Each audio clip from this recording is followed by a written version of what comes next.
Ice magic या माझ्या YouTube चॅनलमध्ये आपल्या सगळ्यांचं स्वागत आहे। तर आज मी तुम्हाला दाखवणार आहे डिंकांचे आणि ड्रायफ्रूट लाडू।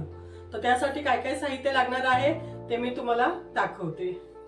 तर डिंकांचे लाडू करण्यासाठी आपल्याला पाहिजे आहे, हा मी अर्धा किलो गूळ घेतलाय, हे अर्धा किलो खोबरं घेतलंय, 100 ग्राम खसखस घेतली आहे, 1 किलो खारीक घेतली आहे, खारीक पावडर घेतली आहे मी, 50 ग्राम सफेद तीळ घेतलेत, पाव किलो डिंक घेतलाय, हे 100 ग्राम मखाना घेतलाय, हे तूप आहे आपलं, आणि ड्रायफ्रूट मध्ये मी काजू घेतले, पिस्ता घेतलाय, बदाम घेतलाय, पाव किलो घेतलंय सगळं मी, आणि हे मगज बी आहे, आणि एक जायफळ घेतलंय एक। तर हे एवढं साहित्य आपल्याला लाडूसाठी लागणार आहे। तर आता मी एक एक तळायला घेते, फ्राय करायला।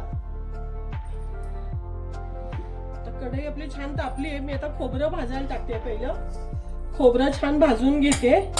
खोबरं छान भाजून घेतलं, चांगलं खरपूस भाजून घेते, म्हणजे त्याला आपल्या लाडूंना ना खवट वास येत नाही। खोबरं छान भाजून घेतलं की जास्त दिवस जरी लाडू राहिले तरी वास येत नाही लाडूंना, म्हणून खोबरं छान भाजून घेते। तर बघा आपलं खोबरं छान भाजून झालंय, मी आता खोबरं काढून घेते आणि मखाना भाजून घेते। खोबरं काढून आता मी मखाना भाजून घेते छान।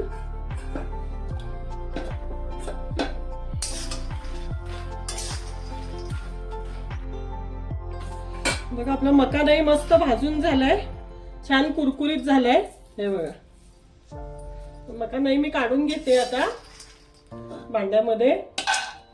आता मी तूप टाकते, 1 चमचा, 1 ते 1.5 चमचा तूप टाकते, आणि आपलं ड्रायफ्रूट आता एक एक करून भाजून घेणार आहे मी। पहिले बदाम टाकून घेते,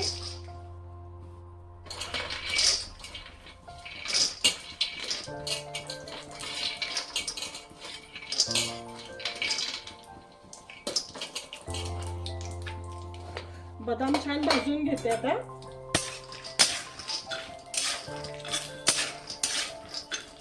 तर आपले बदामही छान भाजून झालेत बघा, तर मी ते काढून घेते बदाम।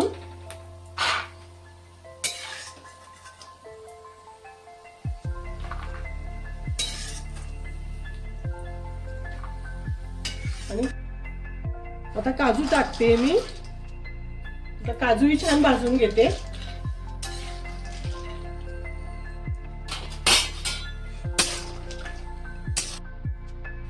काजूही बघा आपले छान भाजून झालेत, आता मी काजू काढून घेते।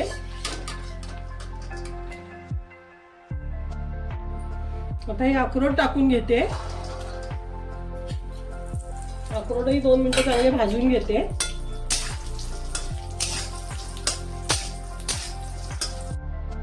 आता आपले अक्रोडही छान भाजून झालेत, आता मी अक्रोडही काढून घेते। पिस्ता टाकून घेते, पिस्ता पण 2 मिनिटं भाजून घेते।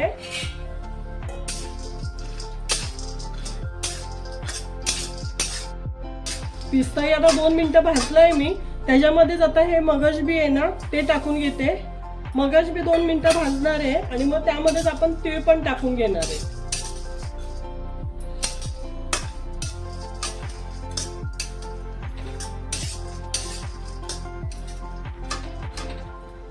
तिळही टाकून घेते मी आता, आणि ही खसखसही यामध्येच टाकून घेते। आता हे सगळं मस्त भाजून घेऊया आणि काढूया। हे सगळं आपल्याला मिक्सरला फिरवायचं जरा जाड ड्रायफ्रूट सगळे, आणि हे तर बघा आपलं हे पण पिस्ता, तीळ, खसखस हे सगळं भाजून झाले, मगजबी वगैरे। आता मी हे सगळं ड्रायफ्रूट एका ह्याच्यामध्ये काढून घेते, थोडंसं थंड झालं की ते थोडं जाड मिक्सरला फिरवून घेणार आहे। हे आता मी काढून घेते।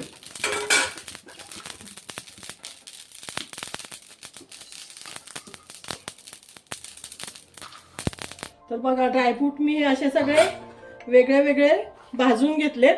आता ते जरा थंड करायला ठेवते मी, अजून थोडेसे गरम आहेत ते, थोडं थंड करून मग मिक्सरला फिरवून घेणार आहे। थोडं आता थंड करायला ठेवते।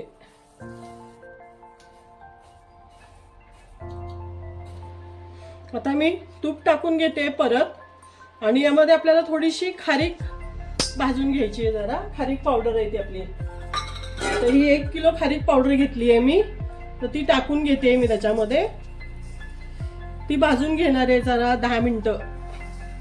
छान भाजून घेते.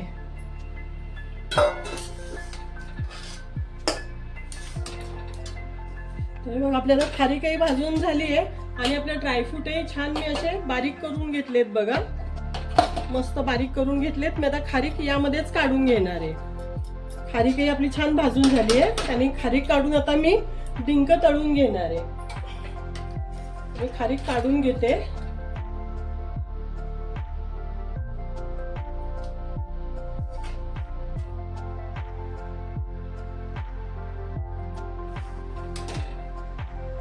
तर आता मी तूप टाकून घेते आणि आपल्याला डिंक थोडा थोडा करून तळून घ्यायचा आहे सगळा.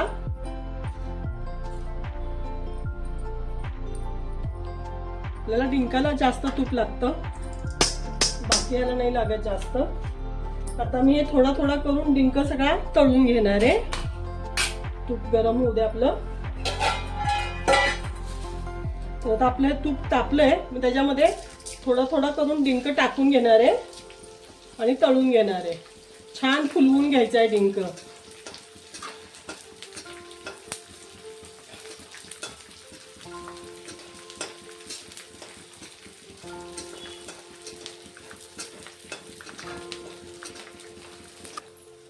तर हे बघा आपला डिंकही झाला मस्त फ्राय करून. 2 मिनिटांमध्येच झाला. कारण बारीक आहे ना, जास्त जाड नाही. जास्त जाड डिंक असेल तो आतमध्ये पचला जात नाही. हा आपला डिंक बघा लगेच फुलला. तर अशा प्रकारे मी आता सगळा डिंक फ्राय करून घेते थोडा थोडा टाकून. आता मी दुसरी बॅच टाकते.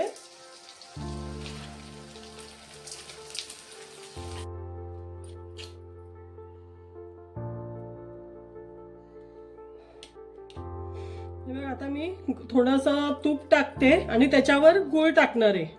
गुळाचा थोडासा पाक करून घ्यायचा आहे आपल्याला. थोडंसं पाणी टाकणार आहे त्याच्यामध्ये, जास्त नाही, 1-2 चमचे. आता मी हा गूळ टाकून घेणार आहे त्याच्यावर. अर्धा किलो गूळ घेतलाय मी. जास्त गोड नाही आवडत आमच्याकडे, त्याच्यामुळे मी गोड कमीच करते. थोडंसं पाणी टाकून घेते. फक्त पागळवून घेणार आहे गूळ मी. आपल्याला काय पाक नाही करायचा आहे, फक्त पागळवून घ्यायचा आहे गूळ. छान पागळवून घेते आता मी.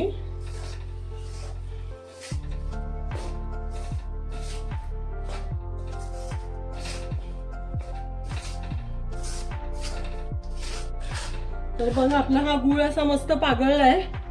मी आता तो ह्याच्यामध्ये मिक्स करून घेणार आहे. हे आपलं मिक्सर बघा मी असं टोपामध्ये घेतलंय सगळं मिक्स करून. त्याच्यामध्ये मी हा डिंक आहे मी अर्धा टेचून घेतलाय जराशी आणि अर्धा डिंक मी अख्खा टाकून घेणार आहे. अख्खा डिंक दाताखाली आला ना खूप छान लागतात लाडू खायला.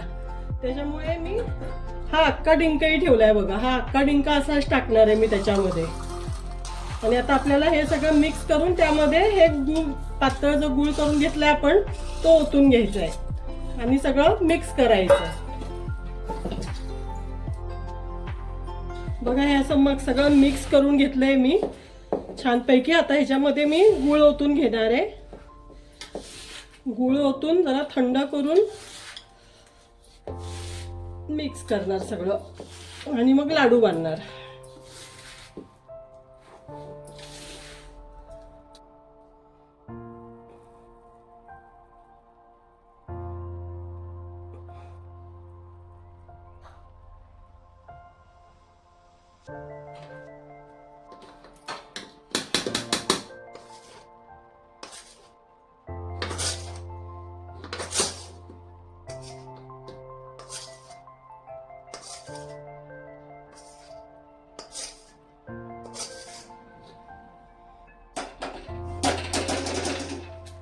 आता बघा असं मिक्स करून घेते छान सगळं.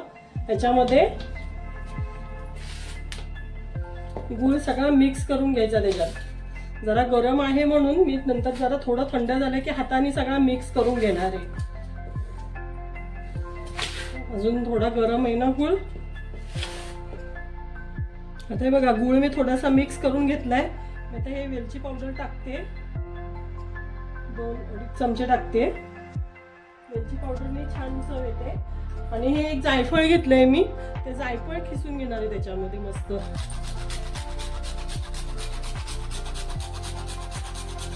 जायफळनी पण लाडूला आपल्या चव छान येते, म्हणून जायफळ टाकायचं. बघा हे आपलं छान मिक्स करून झालंय. मी आता लाडू बांधायला घेणार आहे.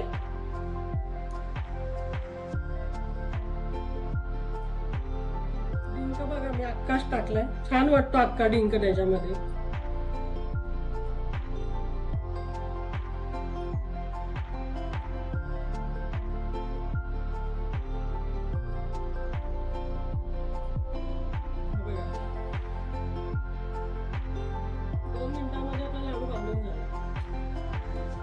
मी हे सगळे बनवून घेते.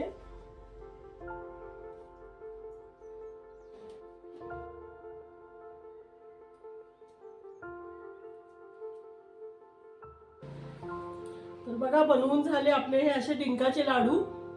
तुम्ही करून बघा, मस्त लागतात.